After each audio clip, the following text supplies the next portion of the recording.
Bienvenue, c'est un plaisir pour moi de vous retrouver dans votre émission Autrement dit, émission basée sur l'étude de la Bible et les expériences que nous pouvons vivre au quotidien.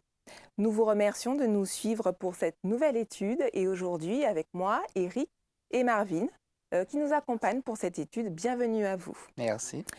Nous étudions cette semaine une nouvelle étude qui porte sur l'alliance éternelle. Il est question ici de comprendre la relation de Dieu avec son peuple.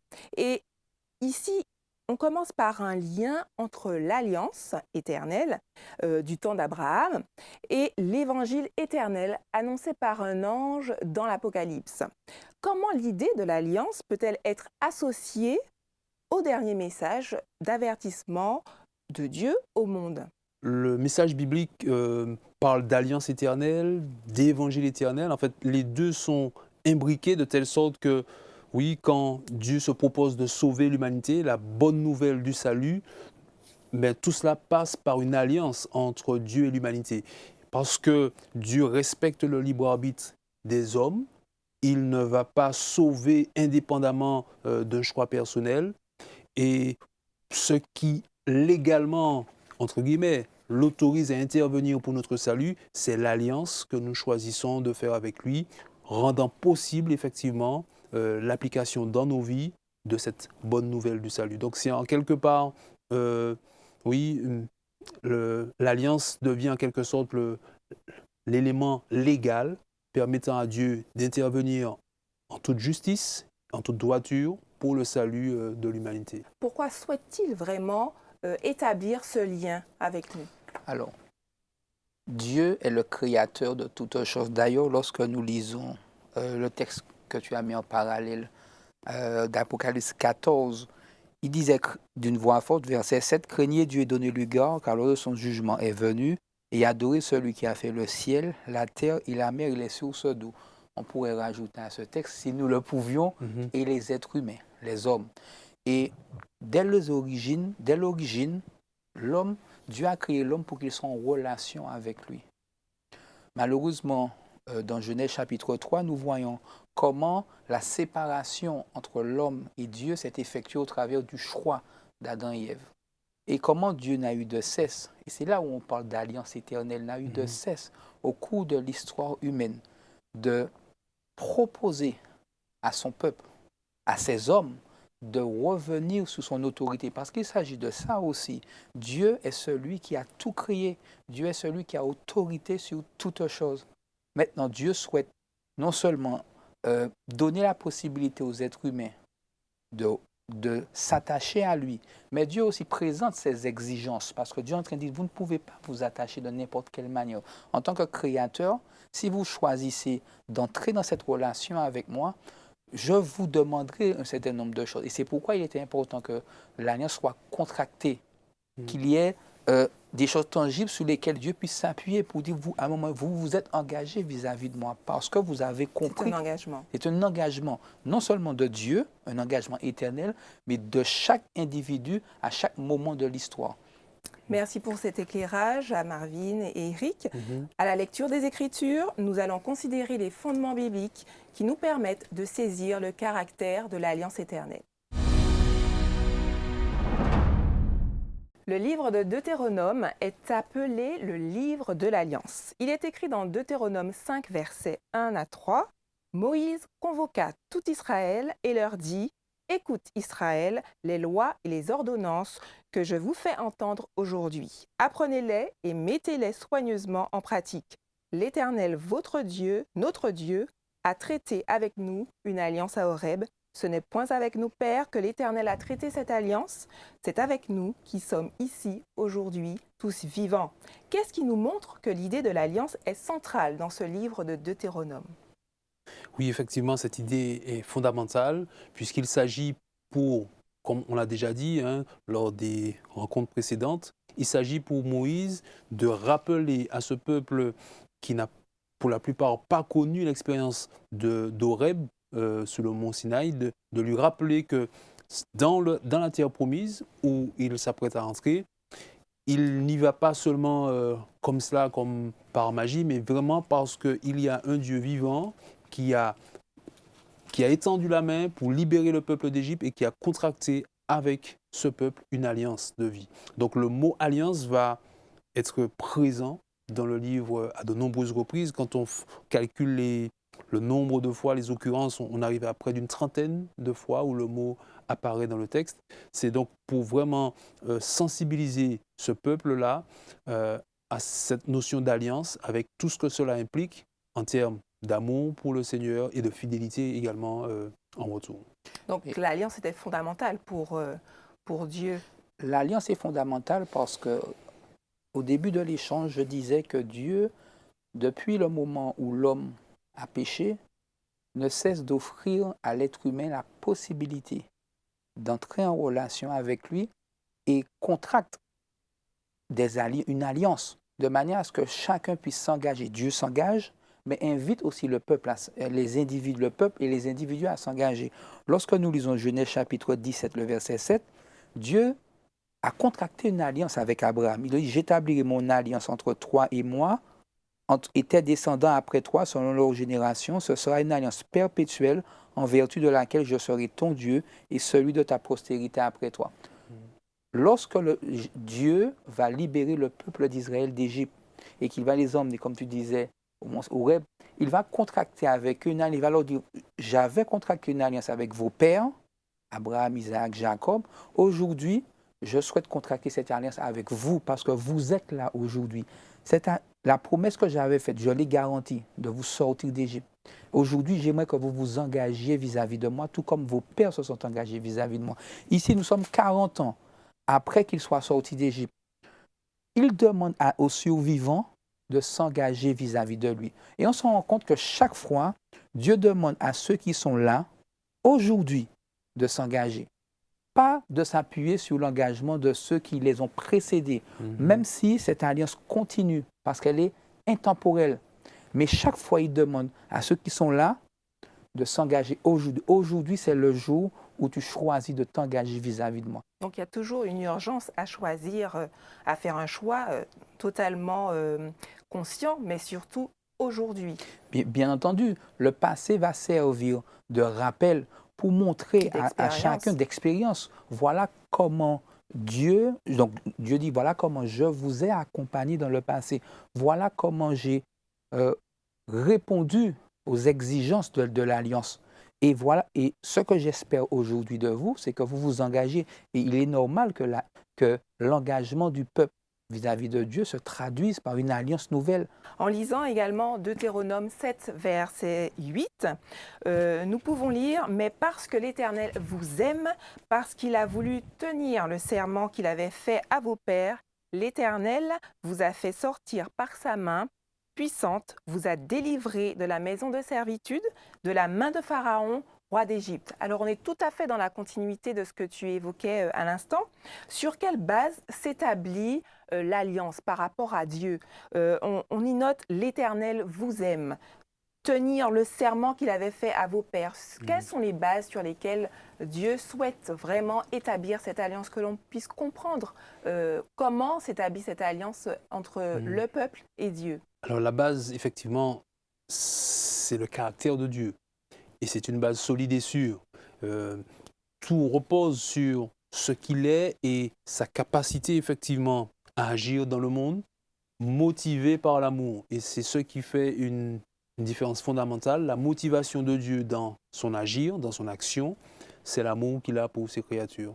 De telle sorte qu'il peut parler ainsi, comme on l'a cité dans Deutéronome 7, versets 7 et 8, c'est parce qu'il nous aime, parce qu'il aime ce peuple, qu'il a agi ainsi, avec ces deux notions qui ressortent, deux notions fondamentales, l'amour et la fidélité.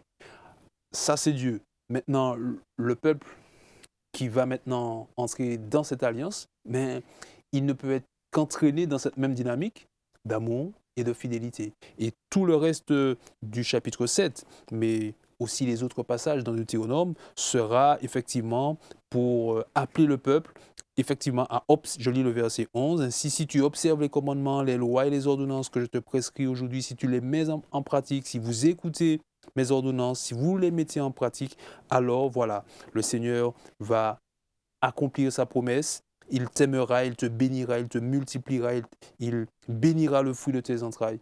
Donc cette relation dans laquelle le peuple est appelé à entrer se base d'abord sur ce qu'est Dieu. Et parce qu'il agit avec amour et fidélité, le peuple peut maintenant agir pareillement avec amour et dans la fidélité. Alors, j'aimerais rajouter aussi que si l'amour de Dieu s'exprime au travers de cette alliance, sa grâce également s'exprime dans cette alliance. Parce que lorsque nous allons dans Deutéronome chapitre 9 au verset 6, c'est vrai que nous aurions pu prendre tout le passage. J'aimerais m'arrêter sur le verset 6. Sache donc que ce n'est point à cause de ta justice que l'Éternel ton Dieu te donne ce bon pays pour que tu le possèdes, car tu es un peuple au cou roide. On se rend compte ici que le peuple d'Israël n'avait aucune raison de s'orgueillir du fait de posséder le pays. Dieu leur dit, c'est ma grâce, c'est par grâce que je vous offre ce pays. Parce que si je devais m'arrêter sur tout ce que vous m'avez fait depuis que j'ai choisi de contracter l'alliance avec vous, vous ne seriez pas entrés dans le pays. Voilà un parallèle entre l'alliance éternelle et l'évangile éternel. Parce que l'évangile éternel est basé juste aussi sur l'amour de Dieu. Jean 3, le verset 16, car Dieu a tant aimé le monde qu'il a donné son Fils unique afin que quiconque croit en lui ne périsse point, mais qu'il ait la vie éternelle. Mais la garantie pour les êtres humains, quelle que soit leur situation, quel que soit leur état, l'état dans lequel ils sont, cette possibilité de bénéficier de la grâce de Dieu. Alors j'ai envie de dire, c'est incroyable, on a un Dieu vraiment incroyable, puisqu'il arrive à se souvenir de ses engagements, des engagements qu'il avait pris avec les pères. Et également, on peut se dire qu'il se souvient également de toutes les actions mauvaises qui ont été commises par le peuple. Et pourtant, Dieu continue à déverser son amour sur le peuple, à déverser sa grâce.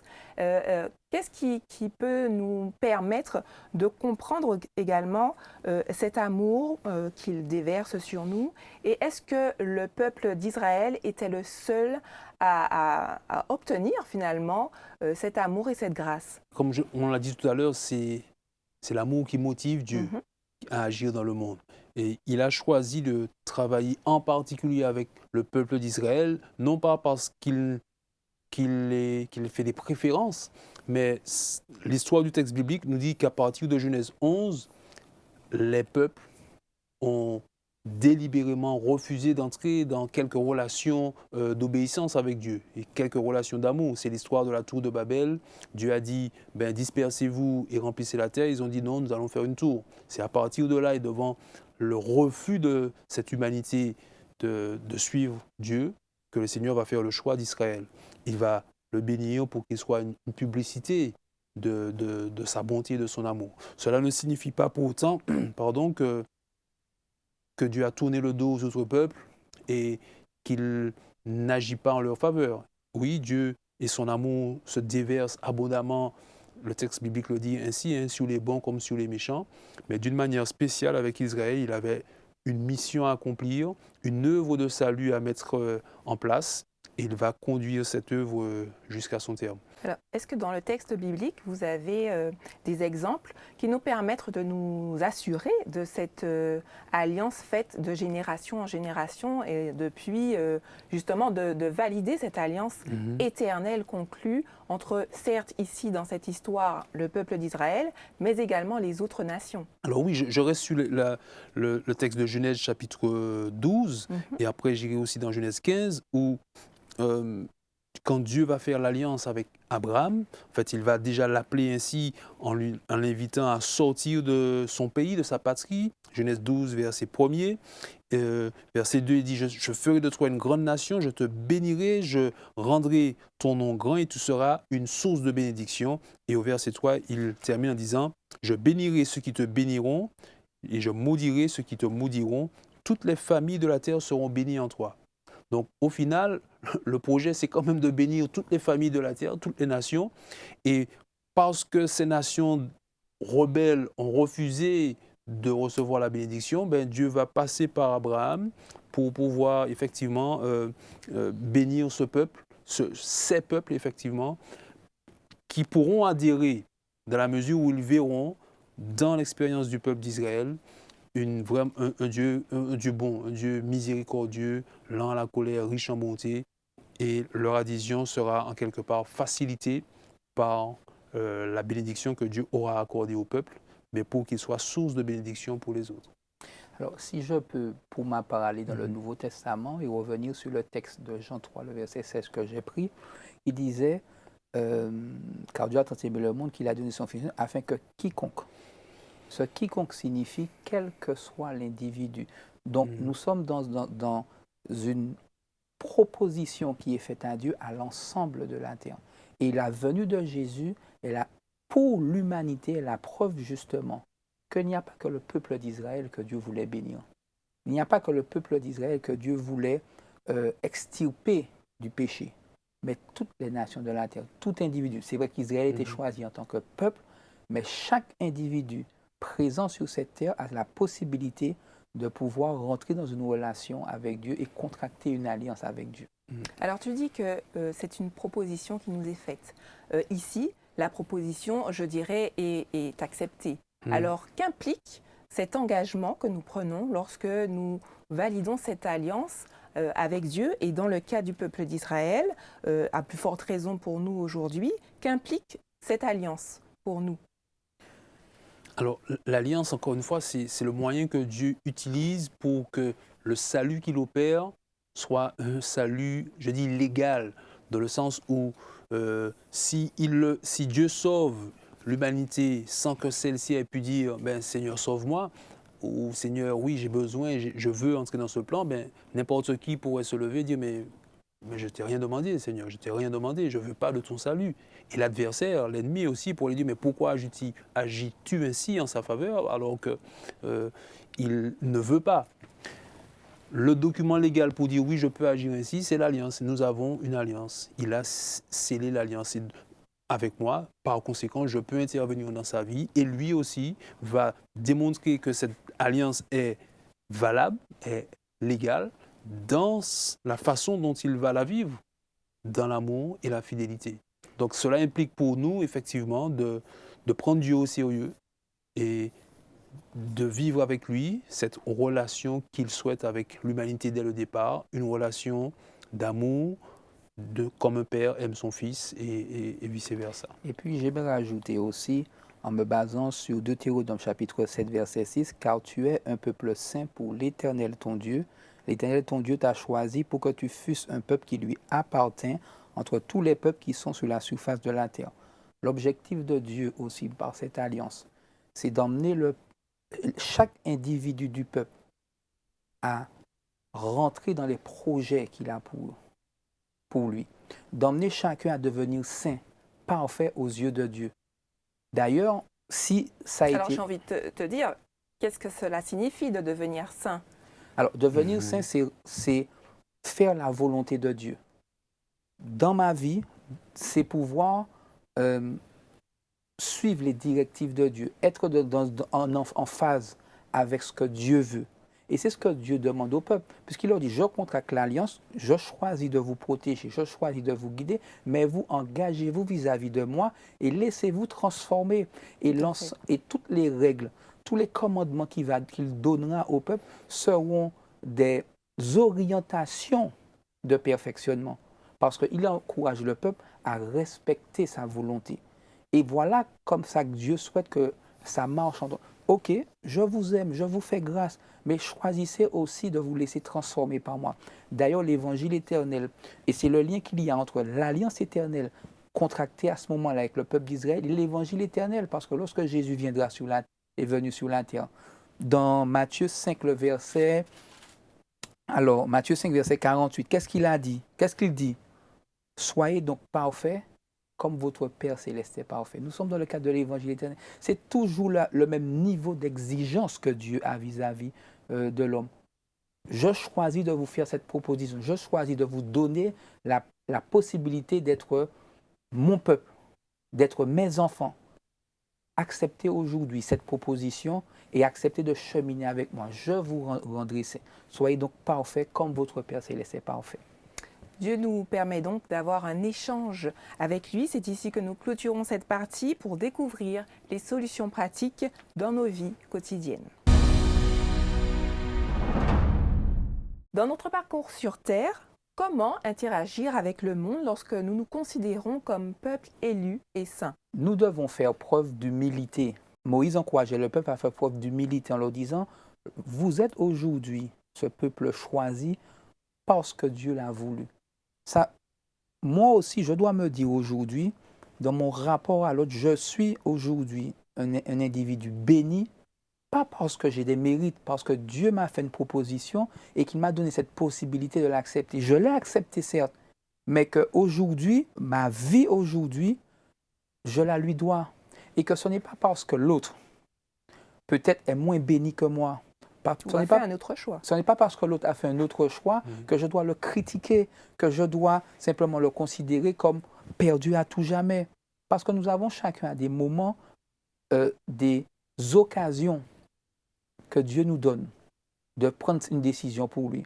Aujourd'hui, il n'est pas prêt, demain, il le sera certainement. Et malheureusement, s'il n'est pas prêt, c'est son choix. J'ai le droit de respecter son choix. Par contre, moi, je dois tout faire pour prier pour cette personne. Seigneur, intercéder, tel comme Moïse intercédait pour le peuple, intercéder pour cette personne. Mais ne jamais me sentir supérieur parce que ce n'est pas par mes mérites que j'acquiers la vie éternelle. C'est par les mérites de Jésus. Justement, par rapport à nos échanges, nos interactions avec les autres remplies d'humilité, comment leur expliquer la vérité biblique? Comment leur faire découvrir des choses qui pourraient être obscures pour certains? Il faudrait déjà commencer par être un témoignage vivant du message qu'on souhaite partager. Parce que si on veut parler de pardon, de réconciliation, de bienveillance, il faudrait que déjà dans la relation que nous avons avec les personnes, mais que nous puissions manifester cela. Parce qu'on peut l'expliquer par une étude biblique très, très approfondie, mais si... Nous sommes un témoignage vivant. Voilà, il faut commencer par là. Être ce témoignage vivant de bienveillance, d'amour, de pardon et de toute cette générosité que Dieu a manifestée dans nos vies. Alors, il y a la matière à interpeller l'autre et il sera certainement amené à demander, mais voilà, pourquoi agis-tu ainsi? Eh bien, à ce moment-là, on peut dire, c'est pas tant moi, c'est le Christ qui vit en moi. Et là, ouvrir la Bible et ouvrir un chemin de partage et d'étude, dans le respect aussi de ses convictions, de ses croyances, de son éducation religieuse et l'œuvre de Dieu faisant son chemin, l'Esprit de Dieu faisant son chemin, on peut espérer un parcours salutaire pour cette personne. Mais il s'agit surtout d'être un témoignage vivant plutôt que de venir avec voilà, ces études bibliques déjà bien préparées, bien ficelées. Je ne dis pas qu'il n'en faut pas, mais commençons déjà par être avec les individus, être voilà, en phase avec ce que nous disons. Et après, l'étape suivante permettra d'ouvrir la Bible et d'aller plus loin. Je crois aussi qu'il faut pouvoir respecter l'autre dans sa relation avec Dieu. L'autre peut ne pas faire partie de la même communauté que moi, mais il n'empêche qu'il a une relation, il peut avoir une relation avec Dieu aussi forte que la mienne et sinon plus forte que la mienne. Parfois, dans nos échanges, nous sommes plus enclins à faire venir l'autre dans notre communauté plutôt que d'être dans un partage pour emmener l'autre peut-être à amplifier sa relation. Certes, plus la relation est amplifiée avec Dieu, plus le Saint-Esprit va nous emmener à comprendre de nouvelles choses. Et plus l'individu que j'ai face à moi va comprendre la beauté de certaines vérités qu'il n'a pas encore acceptées. Et comment amplifier cette relation avec Dieu? Parce que si effectivement on doit être un témoignage vivant, il faut quand même que nous soyons déjà en préalable préparés, à l'instar du périple et puis de l'histoire biblique. Mais nous, aujourd'hui, comment nous préparer, comment amplifier cette relation avec Dieu? Elle passe forcément par un contact personnel avec Dieu, une proximité habituelle. Et quel est ce contact? On ne pourra pas faire l'économie de l'étude de la Bible, de sa lecture, de son étude, de la prière. Sans ces éléments-là, nous ne pourrons jamais développer effectivement ces ressources-là. Étudier la Bible, lire, on n'a pas besoin de lire 10 chapitres par jour. Et même si c'est quelques versets, quelques passages, cela généralement suffit. En tout cas, si nous prenons le temps de bien digérer ce que nous avons lu, bien comprendre, alors nos expériences ensuite avec Dieu pourront nourrir cette foi que nous avons et nous verrons forcément les fruits. Si nous mettons en pratique ces choses, il n'y a pas de raison que nous ne puissions pas voir, comme Dieu l'a promis, les fruits de cette relation et nous ne pourrons que rendre gloire à Dieu. Ce sont là les mots de la fin. Nous vous remercions de nous avoir suivis pour cette étude et nous vous donnons rendez-vous à un prochain numéro. D'ici là, vous pouvez liker la page et partager cette émission avec d'autres qui pourraient en avoir besoin. À bientôt!